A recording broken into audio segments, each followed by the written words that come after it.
It's time for our weekly Aggie baseball segment. We've done it, like 3 times now? I think so. Yeah, So does this need a name? Does this segment need a name? We're going to have to think about it. Yeah. We can't just come up with on the fly. We got to Barash bombs. Yeah, maybe. Michael Barash with us. Another segment of Studio 12 Michael. here. It's more than a minute. If we drag him down here, we make him talk for about 15. Catcher in the rye. I like that. I like it. Will, have you ever I'm read just a book? firing off idiocy here. Have you ever read a book that Oh, no. I mean, not one that you can't color.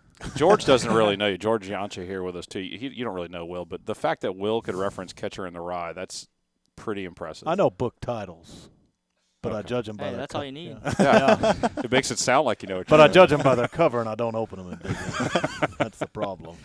Aggies in Malibu, California today as they take on the Pepperdine Waves this afternoon at 4 o'clock right here on the Zone. Through the magic of radio, we have our 2 players here and Will, who will actually be calling the game. You can time travel on radio. You can. You can revert back. Yeah, because I don't think they make a plane that goes as fast. No. These guys have to really book it. And if these 2 were sitting with us 2 hours before first pitch, also 3 hours away, Coach might not be happy about Yeah, I that. don't think so. He'd I have think to- Coach He Childress would like that He'd too have to much. scratch 2 guys out of the lineup card. I can tell you that right now. Michael, after the weather you guys had, we'll talk about the games in a bit, but the weather on Tuesday and then a little cold again on last night on Wednesday. It might be nice to see the Pacific Ocean, huh? Yeah, I think so. I think real proud of our guys, how we just overcame adversity. I think that's the first adversity we really saw this season was the weather. It's not easy to play in that. Winds blowing straight in your face, 25, 30 miles an hour. And, there's good teams out there. They just we just outplayed them and had played Aggie baseball. It was a lot of fun. Does it become more about you guys in these midweek contests as you're starting to figure out your team, starting to figure out what you're about? And obviously, as fans may look at the schedule and say, oh, SFA or Prairie View, but do you just have to focus so much more on yourself? It's always about ourselves. Honestly, it's us playing. It's us playing us. I know that our team, if we play Aggie baseball, we're going to be hard to beat, and we have a lot of fun out there, as you can tell. Yeah.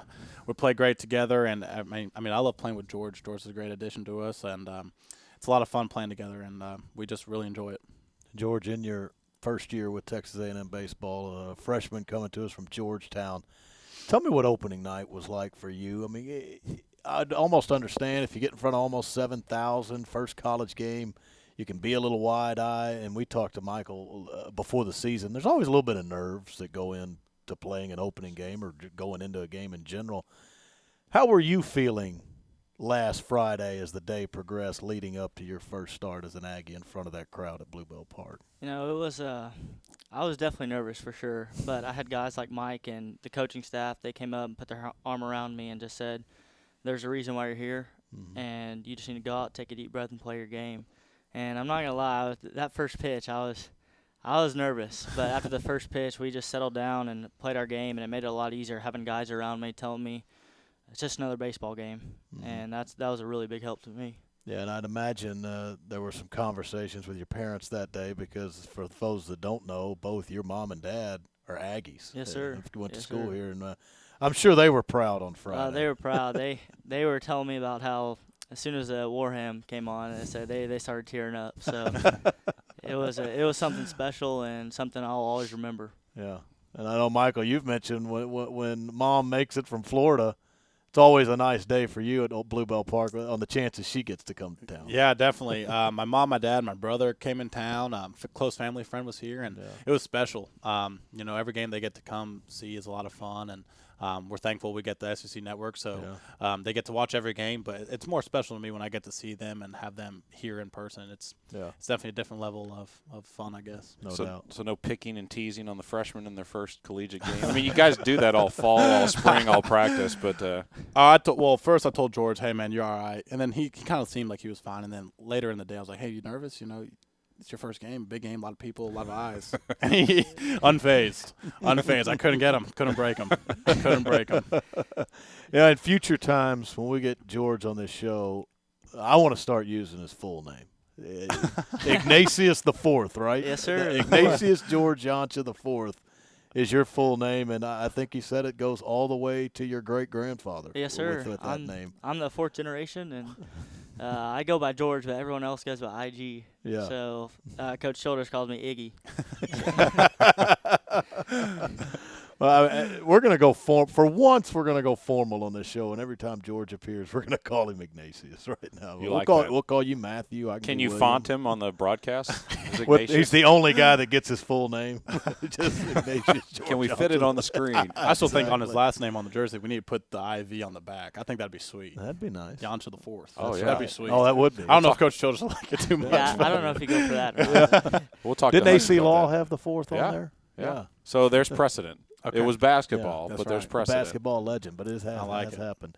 I like it. Pepperdine this weekend. I mean, now, quite frankly, you guys have blown out the competition to this point. And I thought Hofstra was a better baseball team than most expected, but you outscore them in the sweep the opening weekend 25-6. All told, going to Pepperdine, you've outscored opponents 57-7.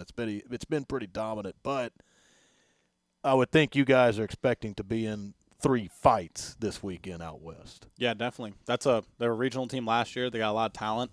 Anytime we go on the road, it's going to be a challenge because that team's comfortable in their environment.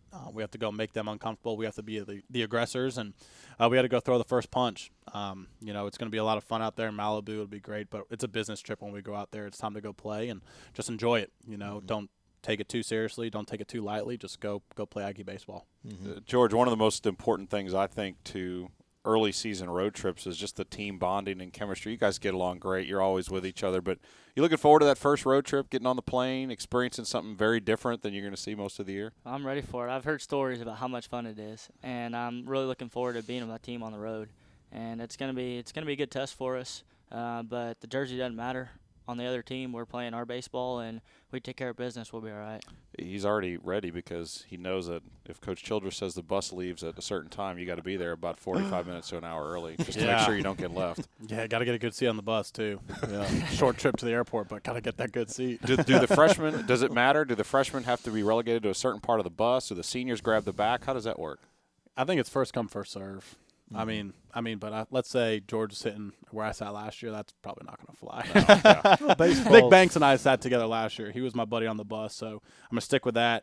It worked pretty well. I think so. Yeah. I think so. And I mean, you don't mess with streaks in baseball. You've won your first 5, and that's what baseball's about, guys. You don't mess with things like that. But good juju. That's what it is. Good I was at the Friday night game, and I noticed after the post-game press conference there was the dugout fire was built right there. It was back. That's right. Always. It was Can't back. mess with it. Can't mess with it. And we got the bubbles are back. Obviously, I think everybody knows that at Bluebell Park. And we had a great shot on the SEC Network broadcast that when Michael hit his home run, the back-to-back job, the bubbles were still full in the stadium.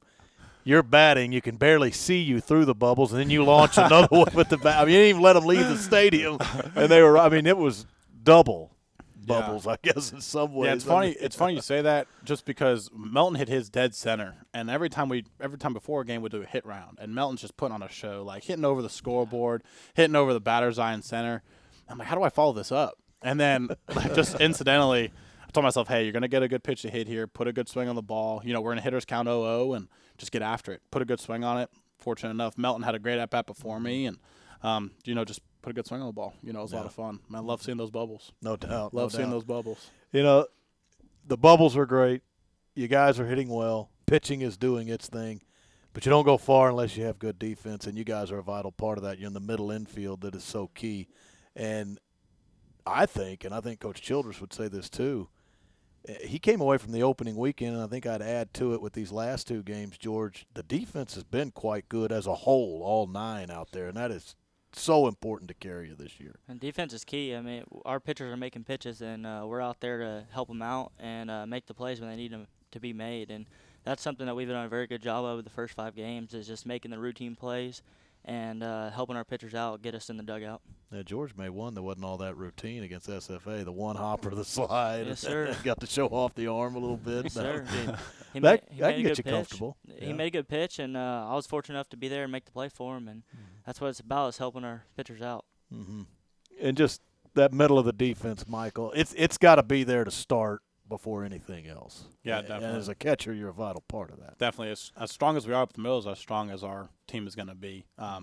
We got George at shortstop. He's done a great job. Burko at second, I think, has done an excellent job. And then, you got Banks in center.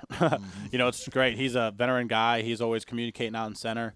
I mean, looking out, I can see George and Rhino talking all the time, just conversing. And obviously, I have constant contact with the pitcher. So, it's awesome. Communication on the team's been great. Defense, we've made it a priority to make it a priority. And it's been awesome. Just got to keep making the routine, and the great plays will come. Yeah. Studio 12, the Friday edition. Matt and Will with you here from the south end zone of Kyle Field. We're talking with Michael Barash and George Janca of the Aggie baseball team. Will is such good friends already with George that he's going to call him Ignatius for the rest of the season. Well, I don't know if he's even approved of this, but I just like it, and You're just going to go with it. You're just okay with it. I like it. Look, your family chose this for 4 of the men, and you got to approve of it in some way. He's got to get it. George, what's it been like? When you have such a veteran team around you as a freshman, when you come in and you're making a big impact already. How easy have they made it to allow you to transition into the collegiate level? It's been awesome, and it started with Michael in the summer. It was the first day I was here. He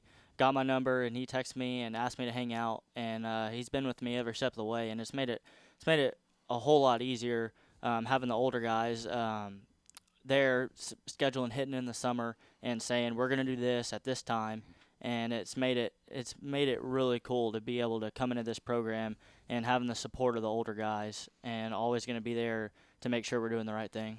I think that's something maybe fans don't always realize is, yes, this is your first collegiate experience. You've played 5-6 games, whatever, but you've been with this group summer, fall, all the time. So you build a lot of that bond before you even step on the field between the lines for a real game, don't you? Yes, sir. It started, like I said, when the first day I got here was July 4th, and he was the first person to text me, and it was really cool. I wasn't really sure how it was going to go when I came in here, but the older guys have been a blessing because they have made sure that we're where we need to be when we need to be, and it's made the transition a whole lot easier. And Michael, over there with George on that side of the infield is Boomer White, new to the program, but I think people know what he's accomplished in college baseball already. What's his addition meant to the team at third base? Yeah, he brings a lot of experience, real veteran guy, just puts his head down and goes and plays. I know he's constantly talking to me about catching, and I love it. He once was a catcher. He was, and it helps me get going. And then also I talk to him about just, guys that may bunt or just certain plays that we may tweak a thing here and there. And he's awesome. He brings a lot of experience, veteran bat, top of the lineup, and he's a presence when he gets in the box. There's something every time he steps in the box, you think something big's going to happen, and he's awesome. I know he's done a great job with George also with constant communication, and it's been great. We're really happy to have him. Yeah, it's pretty cool to see his first at bat in the maroon and white to go yard like that when a guy that's wanted to play here for a while and. That's pretty good script. Yeah, and then I think the craziest thing was how much emotion he showed. I mean, that's the most emotion I've ever seen Boomer. I've never seen Boomer show that much emotion, and awesome. So happy for him, and he had a great weekend, and awesome, man. Great kid. We love him. That's what Boom. He's a real even-killed guy, and I was talking to him the other day. I think it was AC/DC that was playing, and he started dancing, and that was the first time I've ever seen him dance or do anything. And he's awesome to have in the dugout. He's another coach for us. Yeah. And something doesn't go right or we miss a play here, he's constantly talking to us and making sure we're on the same page in the infield. Did y'all cold shoulder him when he came into the dugout, or did you celebrate with him? Celebrate. Oh, yeah. We had to celebrate. That was was a awesome. celebration, too, near the dugout. That was awesome. He was pointing. He was saluting, I think. It was a nice little script for him, though, to get the Aggie career started. The Aggies and Pepperdine this afternoon out in Malibu, 4 o'clock first pitch. We'll have the broadcast right here on the zone, and then Saturday and Sunday afternoon. Michael, you looking forward? You been out to Pepperdine before? I've been to California my freshman year in high school. Went to San Diego for some tournament, and that's about it. Love California. Beautiful weather. That's all I really remember. When you're on the road, do you all get – I guess it depends on game time. Do you get any downtime, be able to kind of explore a little bit, or does it just really depend on the situation? We do, for the most part. Kind of depends on game time. Usually, since we're playing day games, we'll have probably after the game just to kind of relax, after dinner. But for the most part, we're there to play baseball, and it'll be a lot of fun. Road trip pregame meals on the day before, usually barbecue, but I don't know if they may not be able to go that route. Well, the Thursday before, so I guess the day we get there, it's usually a really nice dinner. Yeah. I mean, top notch. That's what Josh Cohen, our former trainer, used to do that. But I think he might have left us a lasting impression with this one. Not too sure where, but I think it'll be. I think he may outdo himself with this one. Honestly. George, what's the furthest you've ever ventured from Texas to play a baseball game? Will this be it? I went to New York when I was little. All yes, right. sir. I did the Cooperstown tournament out there. Okay. But I've never been out west. So Okay. it's gonna be a really cool sight to see out there. All right, good deal. All right. Well, best of luck, guys. Make sure Will behaves himself, please. We will. Don't hold them responsible. For me. Well, somebody's got to be responsible. for the trip. Thomas Dick, our media relations guy, he's responsible for me. Oh, I don't think he signed up for that. That's why we put him in I charge. really don't think Not he signed that good up at for it. that. Michael Barash, George Janca, thanks for the time, guys. Safe travels and enjoy the weekend. Appreciate it. Thanks All for having right. us. Thanks, guys. So we'll get Barash here next week. We'll have a name for the show at some point. Yeah. Yeah. We'll bounce some off you, see what happens. We'll come up there. Yeah, We'll- email me about it, right? Yeah, all right. So we'll get that.